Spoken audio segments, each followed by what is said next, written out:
Welcome students, welcome to the pharmacology class. The next short one topic is in pharmacology class orphan drugs.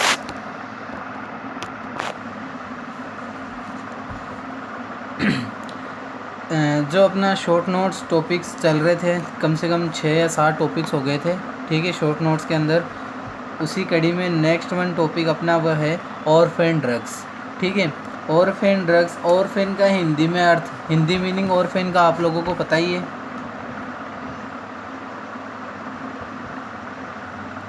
Orphan का meaning क्या होता है हिंदी में?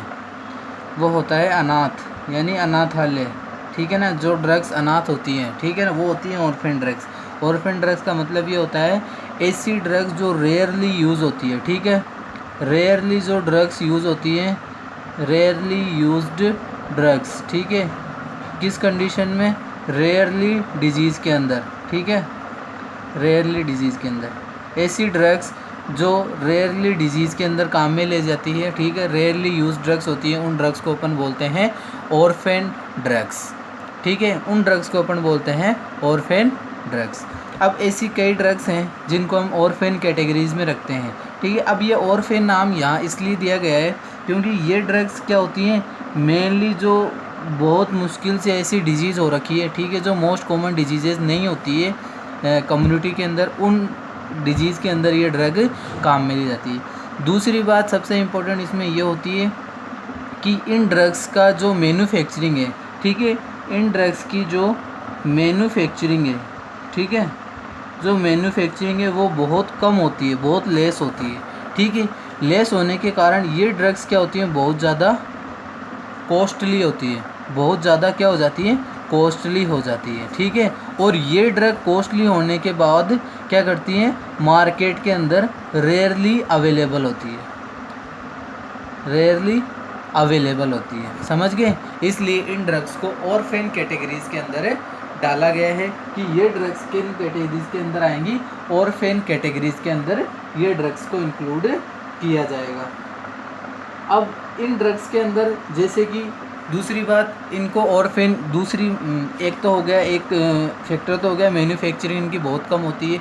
दूसरी बात क्या होता है इनके, अब आप लोगों को पता है ड्रग्स को मैन्युफैक्चरिंग करने के लिए या ड्रग्स को बनाने के लिए क्या लेना पड़ता है, जो कंपनीज़ होती हैं, ठीक है, जो कंपनीज़ हैं, ठीक है, उन सबको क्या लेना पड़ता है, लाइसेंस लेना पड़ता है, ठीक है, लाइसेंस लेना पड़ता है। अब ये ड्रग्स क्या होती है, कॉस्टली होने की वजह से इनकी मैन्युफैक्चरिंग भी कॉस्टली होती है, तो कई कंपनियां इनके अंदर लाइसेंस नहीं ले पाती है ड्यू टू द कॉस्टनेस, क्योंकि इनके लाइसेंस भी बहुत ज़्यादा कॉस्टली होते हैं। तो कंपनीज क्या करती है, इन ड्रग्स को अपन लाइसेंस के ऊपर काम में नहीं लेती है, ठीक है। तो ये ड्रग्स भी मार्केट के अंदर बहुत कम अवेलेबल होती है, ठीक है। इसलिए इनको ज़्यादातर अपन बोलते हैं कि ये ऑर्फेन ड्रग्स की कैटेगरीज के अंदर आती है। दूसरी बात क्या होता है, इन ड्रग्स की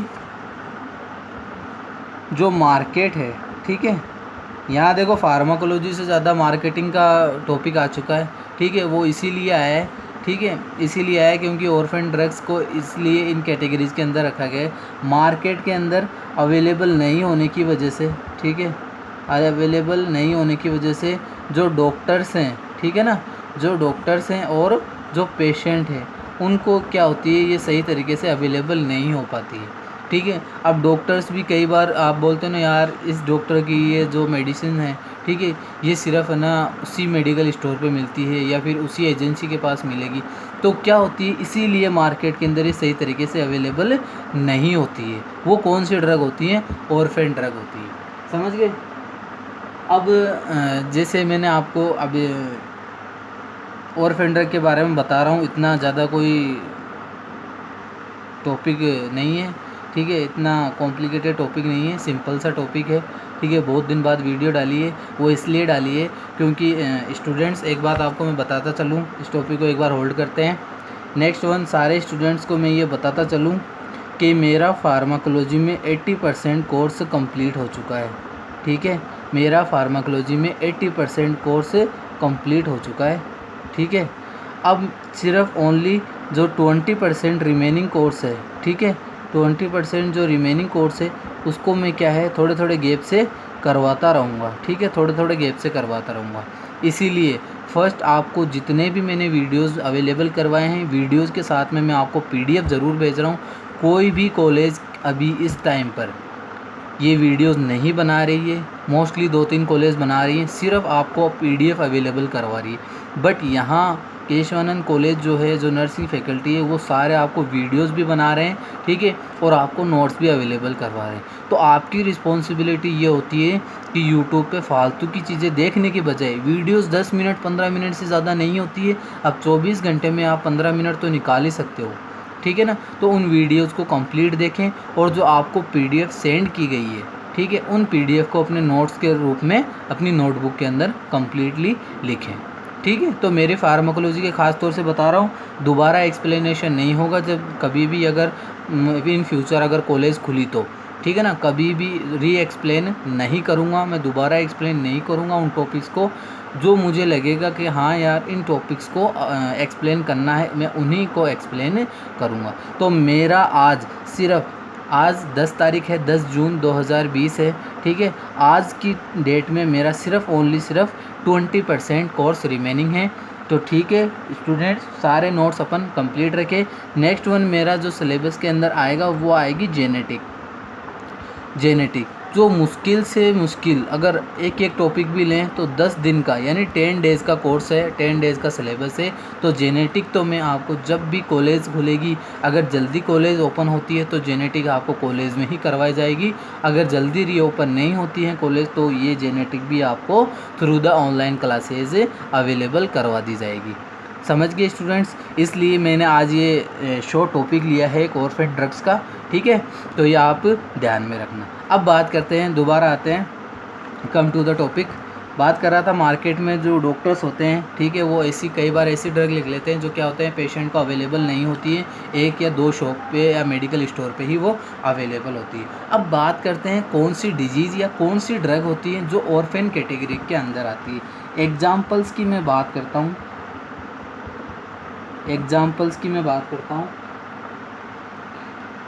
एक ड्रग आती है थैलिडोमाइड,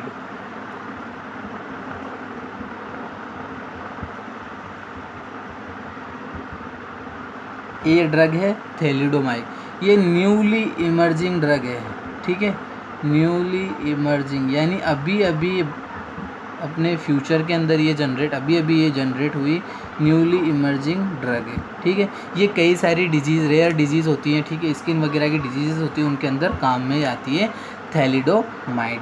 नेक्स्ट वन जो ड्रग्स होती हैं वो मैं आपको बताता चलूँ।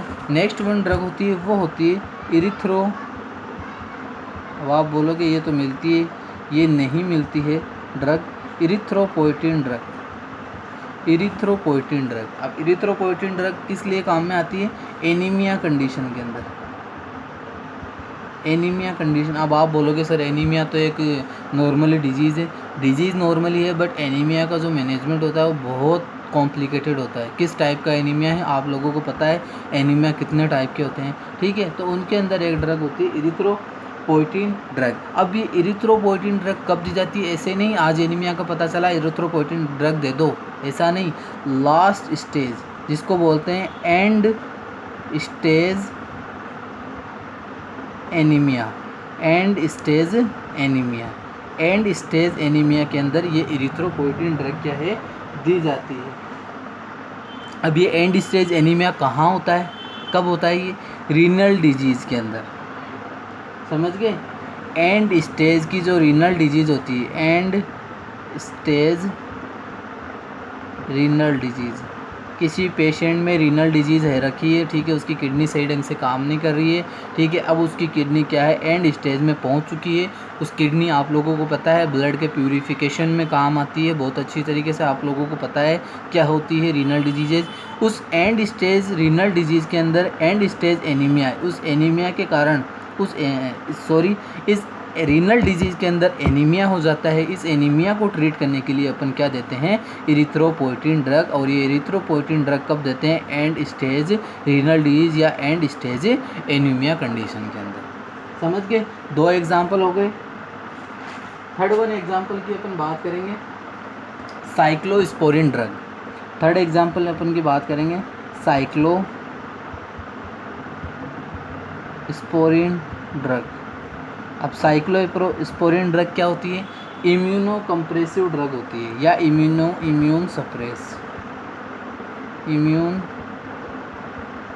सप्रेसिव ड्रग होती है। ठीक है, ये इम्यून सप्रेस ड्रग होती है साइक्लोस्पोरिन। ये भी किस कैटेगरी में आती है? ऑर्फेन ड्रग की कैटेगरी में आती है। दूसरी बात अपन बात करते हैं मिथोक्सेलेम। ठीक है, फोर्थ वन एग्जाम्पल की अपन बात करते हैं मिथोक्सेलेम जो ड्रग होती है वो ऑर्फेन कैटेगरी में काम आती है। और मिथोक्सेलेम किस में काम आती है? सोरियासिस, पीसोरियासिस नहीं, सोरियासिस। अब ये सोरियासिस क्या होता है? ओरल कैंडियासिस वगैरह जो चीज़ें होती हैं। ठीक है, पीसोरियासिस उसी कंडीशन में एक डिजीज़ होती है। ठीक है, ये 4 एग्जांपल्स हैं, बहुत सारे एग्जांपल्स हैं, बस मैंने यहाँ आपको 4 एग्जांपल एक्सप्लेन किए हैं। ये सारी ड्रग्स किन कैटेगरी में आती हैं? ऑर्फेन ड्रग्स की कैटेगरी में आती है। समझ में आ गया होगा स्टूडेंट्स? ठीक, अब आप लोगों के लिए एक क्वेश्चन है। ऑर्फेन ड्रग मैंने बता दिया रेयरली यूज्ड ड्रग होती हैं। ठीक है, अब आप लोग ये आप लोग सर्च करना, जो अभी कोविड चल रहा है, ठीक है, कोरोना चल रहा है, ठीक है, इसकी जो ड्रग्स बनी नहीं है वैसे तो अभी, अगर ड्रग्स ये बनेगी तो वो ऑर्फेन कैटेगरी में आएगी या नहीं आएगी। ठीक है, ये आप लोगों के लिए एक क्वेश्चन है। समझ गए? कोविड जो कोरोना वायरस चल रहा है, इसकी ड्रग्स वैसे बनी तो नहीं है, अभी वैक्सीन वगैरह है। ठीक है, बट अगर इसकी बनती है इन फ्यूचर के अंदर, ठीक है, तो वो क्या ऑर्फेन कैटेगरी में आती है या नहीं आती है, या आप लोग मुझे वीडियो के कमेंट में ज़रूर बताएं। ठीक है स्टूडेंट्स, दूसरी बात, ये जो मैंने बताया है आज के वीडियो के अंदर मेरे कोर्स का स्टेटस, ठीक है, ये लोग आप लोग याद रखें। ठीक है, वेलकम स्टूडेंट्स। और अपन नेक्स्ट टॉपिक है वो जो अपन नेक्स्ट वीडियो है उसके अंदर अपन नेक्स्ट टॉपिक के बारे में बात करेंगे। Thank you students, have a good day.